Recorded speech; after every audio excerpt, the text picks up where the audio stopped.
When I tell you that I fell asleep, I just I didn't care. And if I'm 45 minutes into your movie and I just don't care, like I don't know if anybody watches Benjamin Johns, Jeremy Johns. I tend not to watch other reviewers before I review something because other reviewers, especially when you go and you shop around for other opinions, have a way of in basically influencing your own opinion when it comes time for you to get behind the screen and start reviewing something yourself, right? And I wanted to see if the feeling that I had while watching this movie was the same.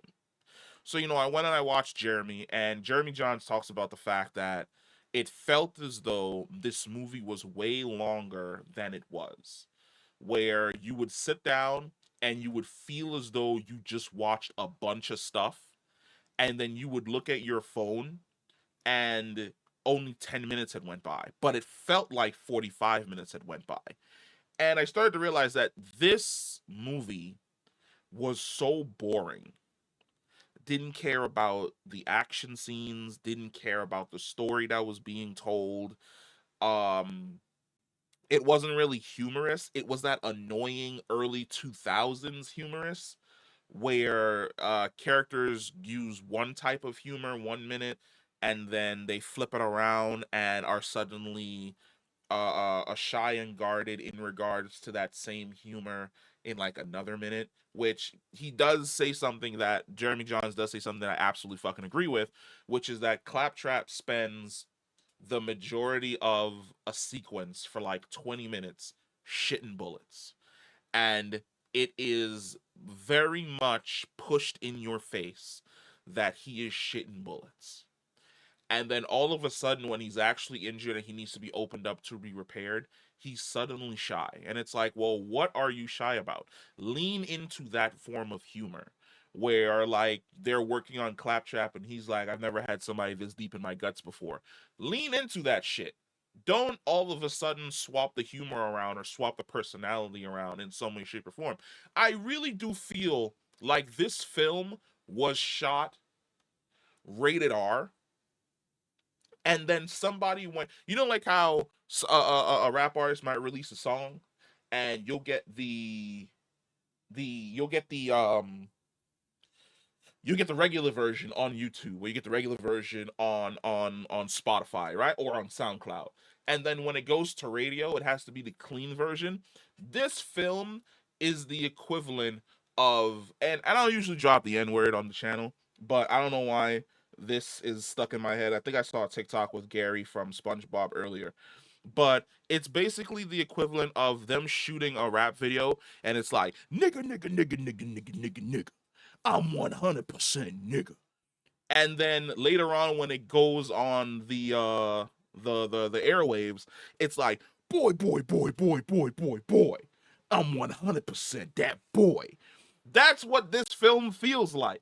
It feels as though there's a dirtier R-rated version of this film somewhere, where people are being blown to pieces, there's body parts everywhere, there's cussing every 3 fucking seconds, there's super adult and raunchy jokes, and then after they went to editing, somebody went back and was like, "You know what we should do? We should lower this to PG-13. But not only are we going to lower this to PG-13, we're going to just AI dub over everyone's voice lines to make them sound like they don't want to fucking be here."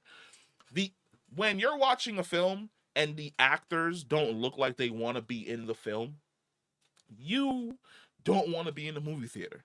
I've done spent $25 for a ticket. I've done spent $30 for fucking popcorn, soda, and maybe a hot dog. I'm sitting in this fucking theater and I'm looking at the faces of Kate Blanchett and Kevin Hart and Jamie Lee Curtis, and their faces are screaming at me, I only did this movie to collect a check.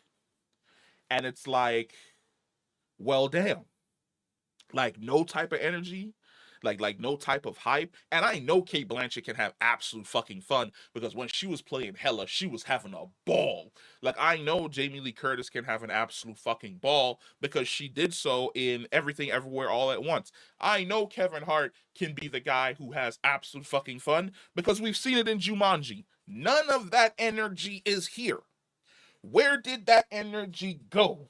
It's like they cashed the check and was like, look, y'all got me for 8 months. All right. Pull up the green screen. Let's get to it. Because holy shit.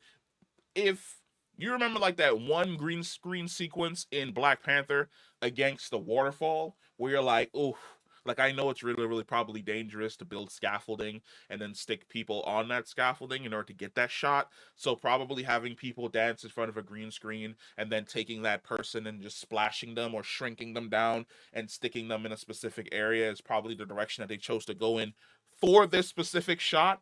I understand that. Imagine that sequence, that image, that situation. Imagine that situation happening every 15 minutes. Where it's just like, oof, what the fuck is going on in the background? It's like, oof, why is it not scaled right? It's like, oof, what is that over there? It's like, oof, is that lines of like maybe like a little bit of green on top of the gun?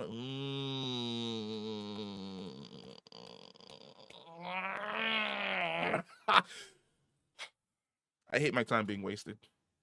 I hate my time being wasted with an absolute fucking passion. This movie was a waste of time. Like, you want to know how much of a waste of time it was? I was going to do the thing that I did for Deadpool and Wolverine, which is post movie clarity, like in my car. Instead, I just drove home. Didn't turn any music on. I just drove home in silence. like where you just have to contemplate like what the fuck did I just watch? What in the dog shit was that? Why did I waste an hour in what was it, like an hour and 45 minutes? How long is this fucking movie? It felt like it was like an hour and 45 minutes. Borderlands runtime.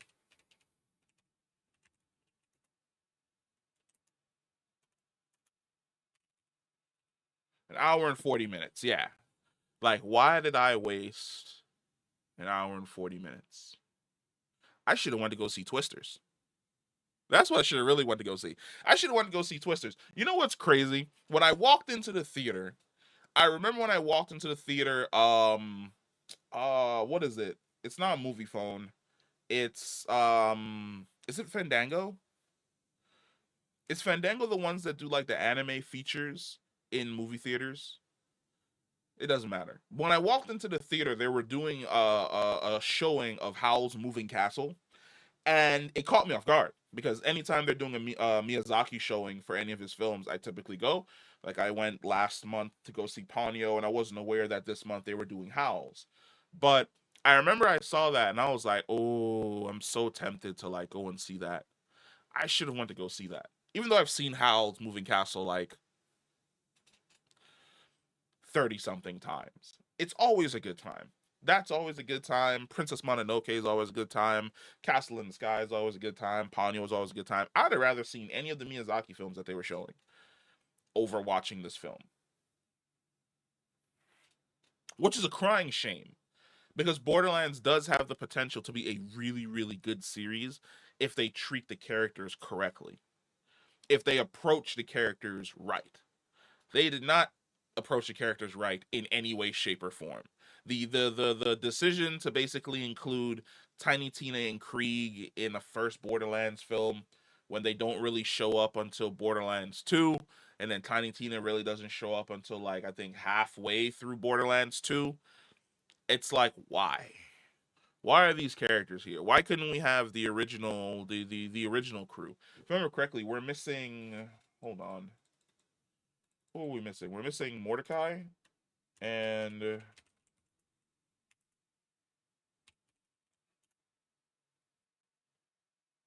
we're missing Borderlands, we're missing Mordecai, and we're missing Brick. Why didn't we have both of them? Like I already have who I would have casted as Brick in my head. The dude who looks like a buff version of Elon Musk. He was in. He's the buff guy that was in what's that zombie movie that I not zombie, the vampire movie that I just saw. Abigail. He was the buff dude in Abigail. His name is, I call him Buff Elon Musk, even though that's not actually his fucking name. Is it Kevin Durand? Yeah, Kevin Durand. Like I'd have casted Kevin Durand as Brick because he was already super big in Abigail. He fits right into that role perfectly. I can only hope that the movies that I go out and see in the foreseeable future aren't absolute fucking shit like this movie. Holy fucking hell. I've been talking about this for 10 minutes and I'd rather not ever talk about this movie ever again. But yeah, let me know what you guys think. If you went out to suffer through Borderlands, uh, whether or not like you almost fell asleep during the film, whether or not you suffered from the time vortex black pit that this film actually is, where it's only an hour and 40 minutes long, but it actually felt as though it was the fucking Dark Knight, and it took 3 hours to get anywhere or make a fucking point. Let me know. Comment down below, and I'll catch you in the next one. Peace.